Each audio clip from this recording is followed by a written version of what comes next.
Also, the waste of harmful substances produced have to be removed continuously for healthy functioning of the tissues. Okay. It is therefore essential to have efficient mechanisms for the movement of these substances to the cells and from the cells. Different groups of animals have evolved different methods for this transport. Simple organisms like sponges are coelantrates.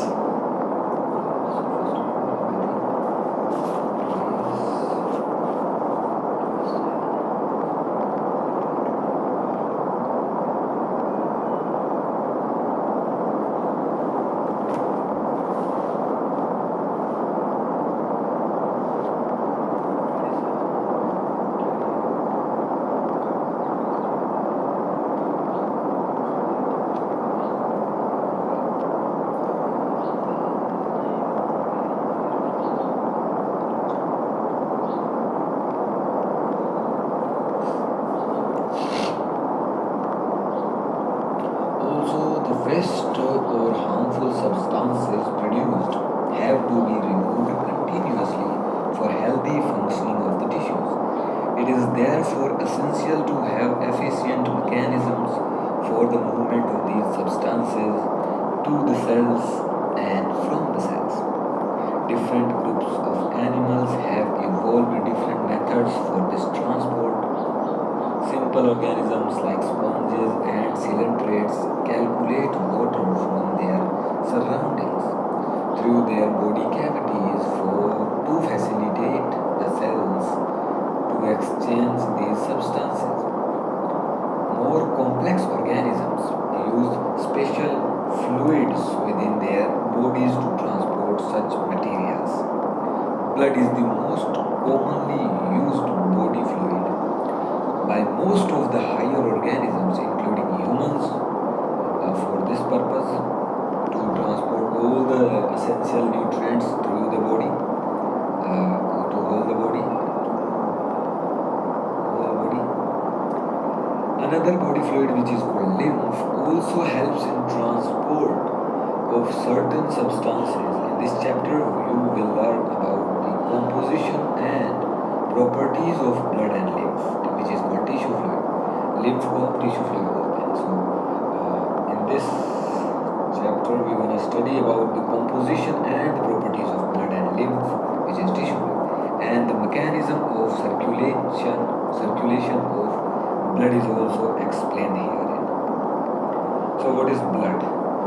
Blood is a special connective tissue consisting of a fluid matrix, plasma and formed elements. Plasma, अब plasma क्या बोलेंगे? Plasma is a straw coloured होता है, मतलब हल्का पीला रंग.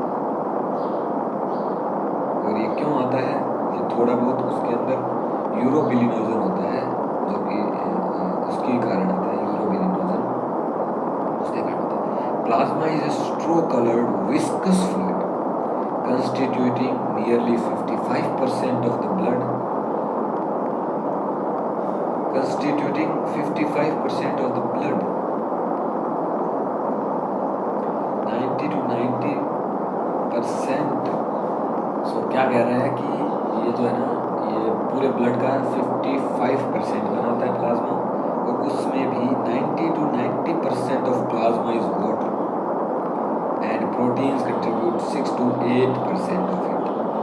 उसमें भी 90 से 92% तो सिर्फ प्लाज्मा में वाटर होता है.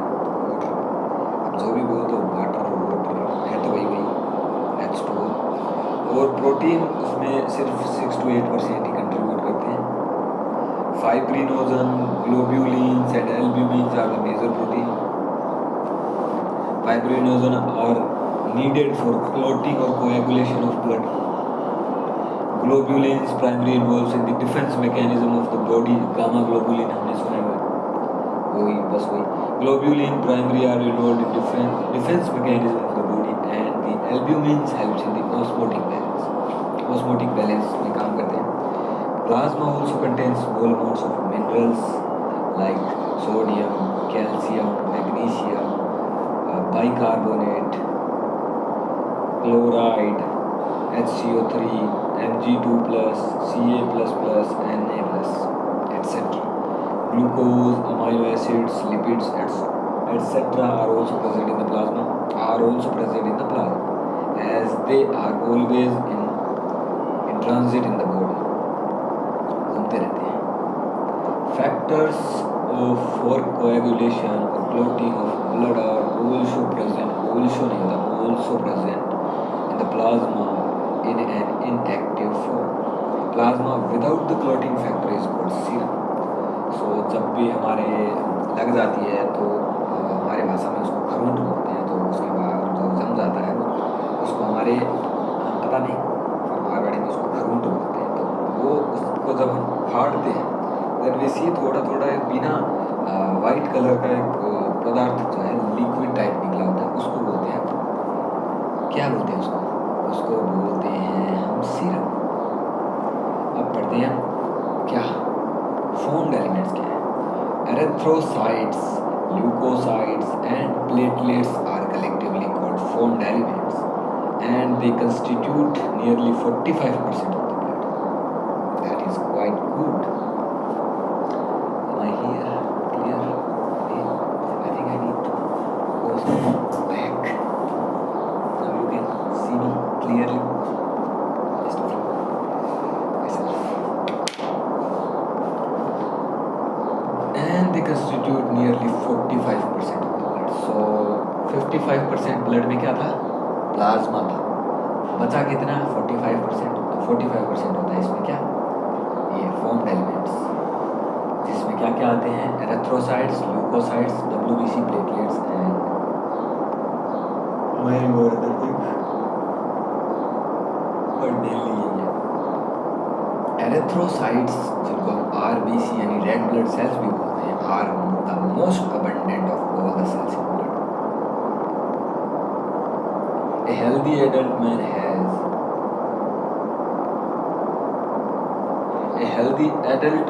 has on an average 5 million to 5.5 million मतलब 50 लाख से 55 लाख RBC होती है पर MM3.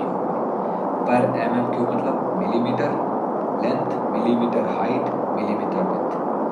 सो उतने के अंदर 5 million to 5.5 million RBCs present होती है. That's quite huge. RBCs are formed in the red bone marrow in the adults. RBC are formed in the red bone marrow in the adults. RBC are devoid of nucleus in most of the mammals and are biconcave in shape. They have a red-colored iron-containing complex protein called hemoglobin. Hence, the color and name of these cells are called erythrocytes. A healthy individual has 12 to 16 gram of hemoglobin. A healthy individual has 12 to 16 gram of hemoglobin every 100 ml of blood. These molecules play a significant role in transport of respiratory gases. RBCs have an average lifespan of 120 days, after which they are destroyed in the spleen, which is called the graveyard of the RBCs. So RBCs का lifespan कितना होता है? 120 days का. उसके बाद वो graveyard में जाकर डिस्ट्रॉय कर दी जाती है. ग्रेवयार्ड मतलब स्प्लीन में जाकर डिस्ट्रॉय कर दी जाती है, जो कि ग्रेवयार्ड बोला जाता है RBCs का. वो क्या करता है? उसके F पार्ट को और उसके हीम और ग्लोबिन पार्ट को तोड़ देता है. The graveyard of the RBCs. Now, leukocytes. Leukocytes are also known as white blood cells, as they are colorless due to the lack of hemoglobin. They are nucleated and are relatively lesser in number, which average क्या है इसकी? बहुत कम है. मतलब RBCs क्या थी? 5 million to 5.5 million पर MM³ of blood में. पर ये जो है वो 6000 to 8000 पर MM³ ब्लड में. तो ये उसके कंपैरिजन में काफ़ी कम है। Leucocytes are generally short lived, जैसे कि आरबीसी का 120 डेज होता था, इसका शायद हफ्ता भर होता है, शायद हफ्ता भर होता है, पूरा याद नहीं मेरे को, हफ्ता 5-7 दिन इतना ही होता है इसका शायद। They are nucleated and are lesser in numbers, average 6,000 to 8,000 per mm³ of blood, are generally short-lived. We have two main categories of WBCs, granulocytes and agranulocytes.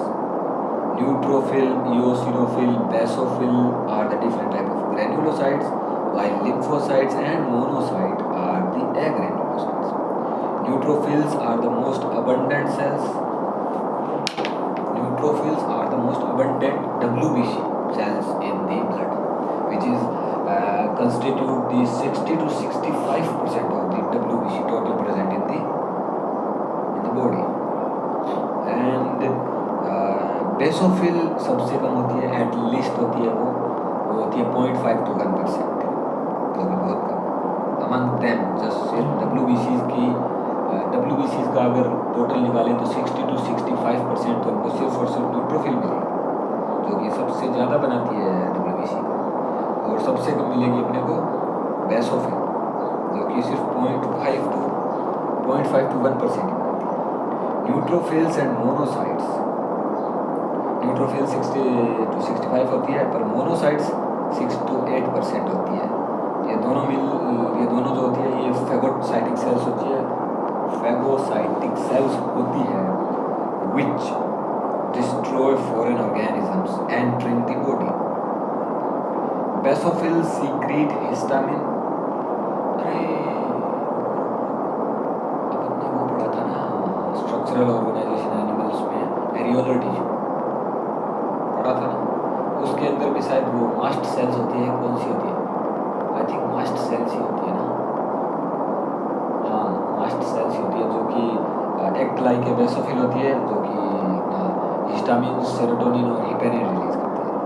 So basophil secret क्या करती है, हिस्टामिन, सेरोटोनिन, हिपेरिन को हम anticoagulant बोलते हैं, natural anticoagulant है ये। Histamine जो है वो वेसो डायलेटर होता है, और सेरोटोनिन जो होता है वो वेसो कंस्ट्रिक्टर होता है, and are involve in inflammatory reaction. कहीं पे भी हमको लगती है, लाइक हमने कहीं पे हिट किया तो वहाँ पे सूजन आ जाती है, उसमें होता क्या है, हमारी जो ब्लड सेल्स है वो WBC जो है, जिसमें फेगोसाइटिक क्या बेसोफिल्स, वो क्या सीक्रेट करती है, अपना हिस्टामिन सीक्रेट करती है, जिसकी वजह से वो ब्लड वेसल जो है, ब्लड वेसल ऐसी होती है लाइक दिस, जब वो हिस्टामिन रिलीज करती है तो वो ऐसी खुल जाती है, तो उससे अंदर से ना सेल्स जो है वो जैसे WBC का छोटी जो भी फैगोसाइटिक सेल्स होती है, मोनोसाइट्स हो गई, वो सारी सेल्स इधर आकर इकट्ठा हो जाती है, और वहाँ पे एक क्या बोलते हैं, हमारे मारवाड़ी में बोलते हैं घूमड़ा हो जाता है, तो फूल कर यहाँ पे नहीं, कहीं पे भी जहाँ पे लगती है वहाँ पे एक बड़ा सा फूल कर घूमड़ा हो जाता है। सो लाइक ये है इन्फ्लामेटरी रिएक्शंस में इन्वॉल्व होती है। And eosinophil, which is only the 2 to 3% of the total WBC, resist infection and are also infection को resist करती है, and also associated with allergic reactions. Lymphocytes, B lymphocytes and T lymphocytes होती है, वो क्या बनाती है, total WBC का 20 to 25% बनाती है, and are two types of, which is B lympho and T lympho. Both B and T lymphocytes are responsible for immune response of the body. B and T forms, both B and T lymphocytes are responsible for immune response of the body. Platelets, also called thrombocytes, we know that platelets, also called the thrombocytes, are cell fragments produced from megakaryocytes. क्या बोल रहा है ये?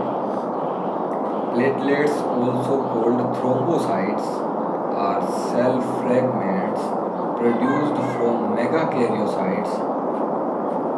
Megakaryocytes क्या होती है? Special cells in the bone marrow. तो ये platelets जिनको हम थ्रोम्बोसाइट्स भी बोलते हैं, वो किसकी सेल फ्रेगमेंट्स होती है? मेगा कैरियोसाइट्स की। मेगा कैरियोसाइट्स एक स्पेशल सेल होती है बोन मैरोज में, बोन मैरो में स्पेशल सेल्स होती है मेगा कैरियोसाइट्स, उनके सेल फ्रेगमेंट्स प्लेटलेट्स या थ्रोम्बोसाइट्स कहलाते हैं। इनकी क्वांटिटी कितनी होती है? 1.5 only 1.5 lakh to 3.5 lakh platelets per mm cube. That's a good thing. Platelets can release a variety of substances, most of which are involved in the coagulation or clotting of the blood. That's a quite good thing. Platelets can release a variety of substances, most of which are involved in the coagulation or clotting of the blood. A reduction in their number can lead to clotting disorders. क्या बोलते हैं उसको? Dengue होता है ना, dengue में platelets की जो नंबर होता है वो डाउन होता जाता है। दैट्स हाउ, इसी को बोलते हैं कि reduction in the number of the platelets can cause clotting disorders which we lead to excessive loss of blood. तो जिस बंदे को डेंगू हो रखा है, अगर उसको हाई लेवल का डेंगू हो रखा है, तो अगर उसके चोट लगी तो उसके बचने के चांसेस कम हैं, बिकॉज क्लोटिंग करने वाले जो फ्रैगमेंट्स होते हैं, सेल फ्रैगमेंट्स, जिनको हम प्लेटलेट्स या थ्रोम्बोसाइट्स बोलते हैं, डेंगू होता है ना तब, तो शायद यही होता है कि प्लेटलेट्स ख़त्म होती जाती है। क्या है ना, जब हम छोटे होते हैं तो खागे होते हैं, इधर छीट दिए उधर छीट दिए, चलने धोने का हमारा कुछ, हम सब छोटे होते हैं तो हमारे पास चलने धोने का होता है।